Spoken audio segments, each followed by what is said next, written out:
Hey everybody, welcome back to another exciting episode of my 31 Days of B-Movie Halloween. My 31 Days of Halloween going through the B-movies that I've chosen. The chosen ones. Again, I'm trying to be a little quiet because it's late night and the folks are upstairs doing their folky business, sleeping. What the hell was that snorting? What am I doing? Tonight, it's a time for another big bug movie. I'm going to try to do a big bug movie every week leading up to Halloween. Yeah, to the 31st. And last week we had the Deadly Mantis. This week we have giant grasshoppers or giant locusts in the 1956-57 movie The Beginning of the End, a Bert I Gordon classic. If you don't know who Bert I Gordon, if you don't know who Bert I Gordon is, he is considered Mr. Big. B-I-G, Bert I Gordon. He had made so many movies, giant bug movies and giant people movies, and a lot of movies in the 50s that are renowned today as being somewhat pseudo-classics. But he became the guy who was known for making these types of movies. And this one holds kind of a special place in my heart because I've seen it so many times as a kid, and the reason it really impacted me, it didn't influence me, impacted me. I liked it. The reason I liked it so much, because it all took place in Illinois. It takes place, the final climax takes place in the city of Chicago, the place I was born and raised, and still live on the outskirts of. Giant grasshoppers walking down Michigan Avenue and Wacker Drive, and at the Field Museum, or at the museum, the Field Museum, and up on the what is that building called? I can't think of it, but anyway, it'll be shown. Giant grasshoppers.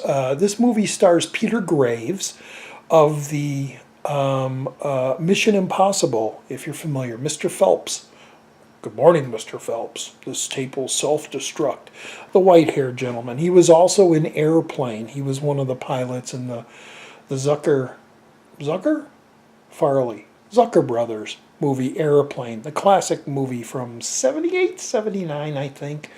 And it also stars the female lead, Peggy Castle, who is a very strong woman in this. Most of the 50s bug-eye monster movies, there's always the damsel in distress.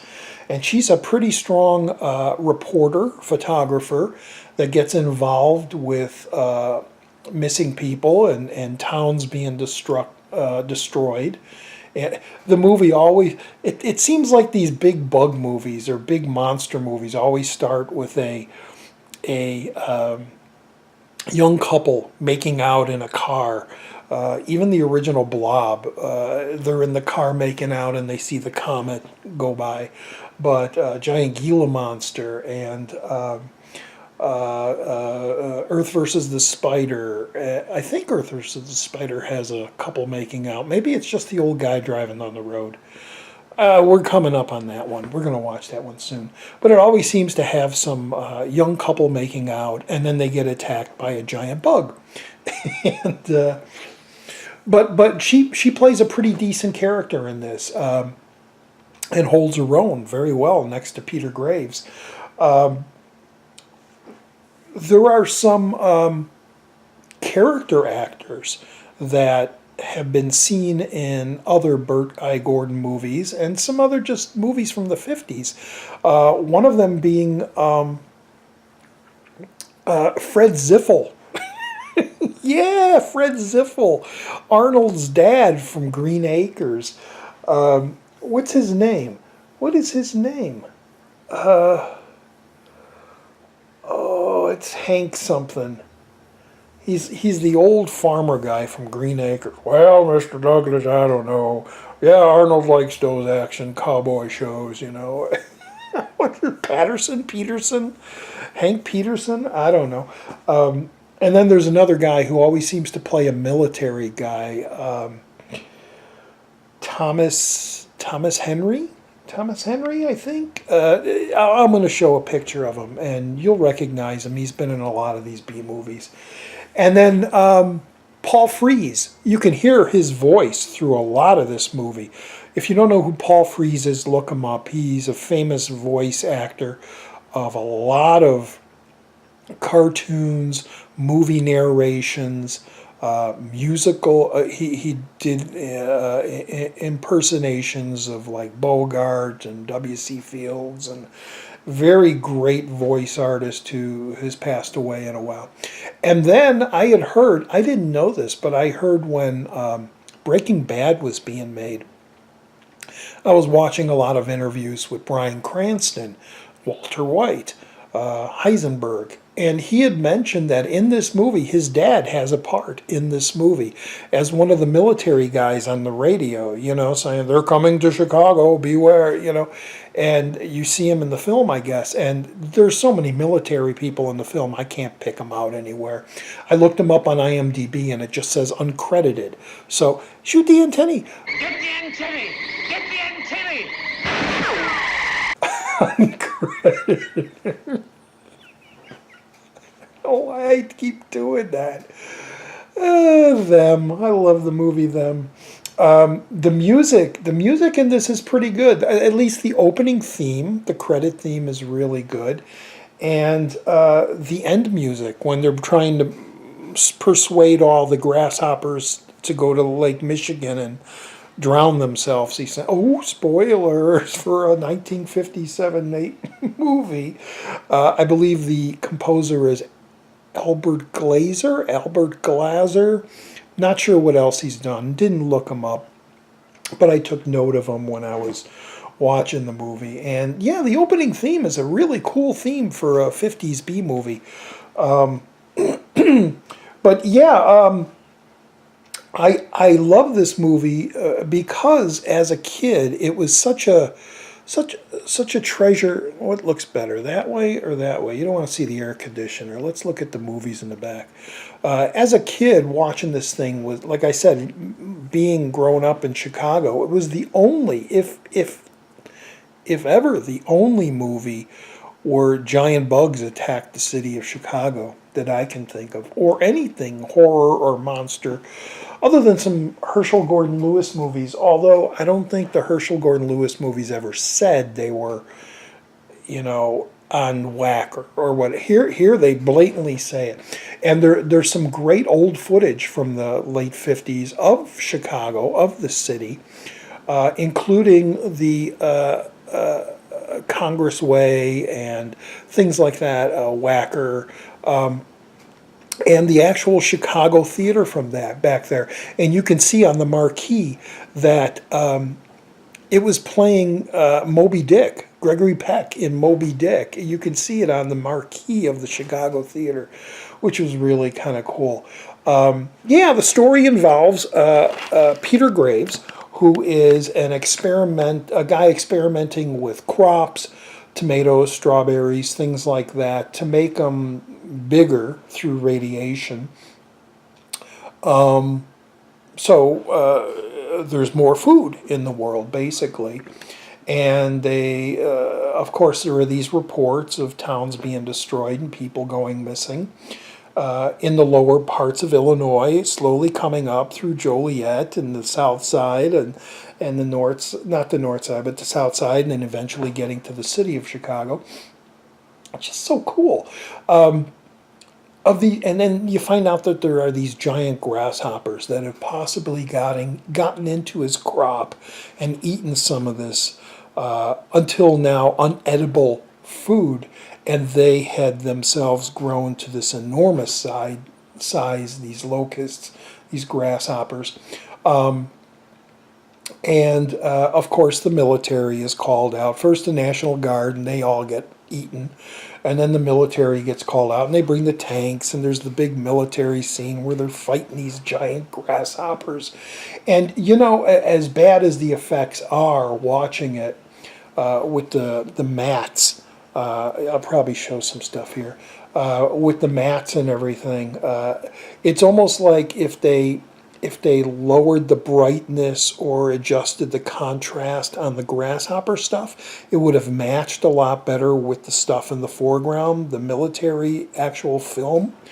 But right now it just looks so bright and it looks so fake compared to it.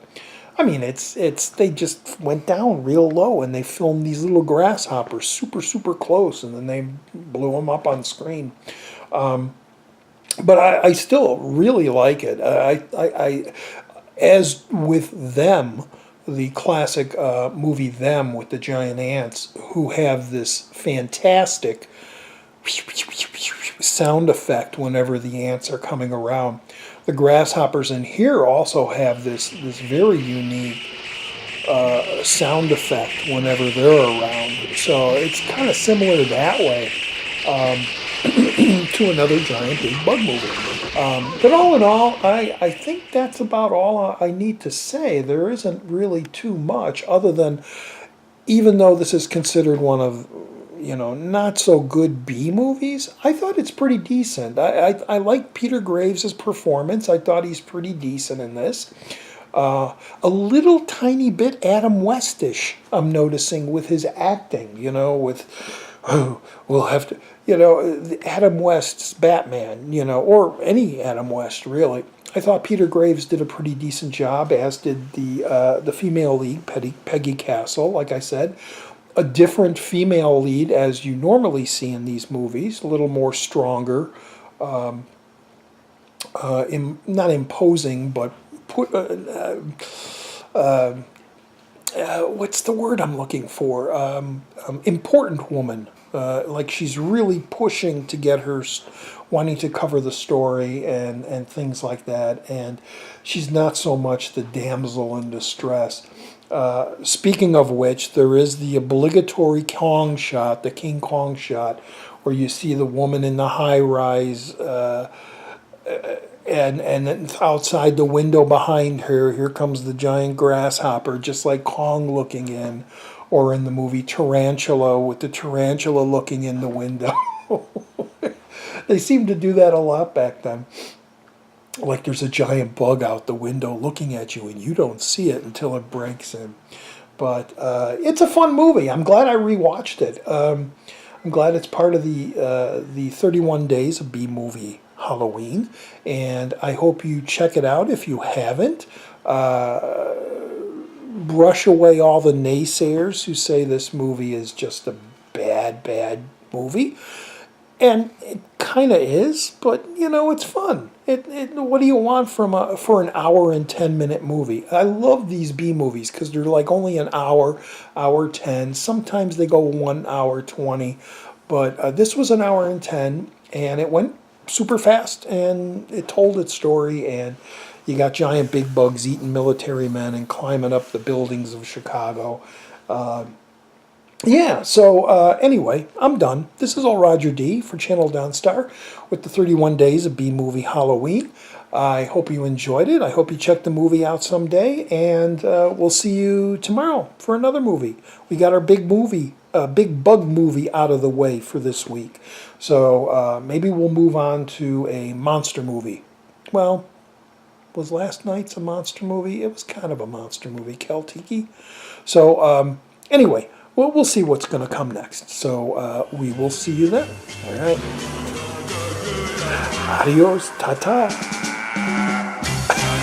Whatever. Goodbye, everybody. See you tomorrow.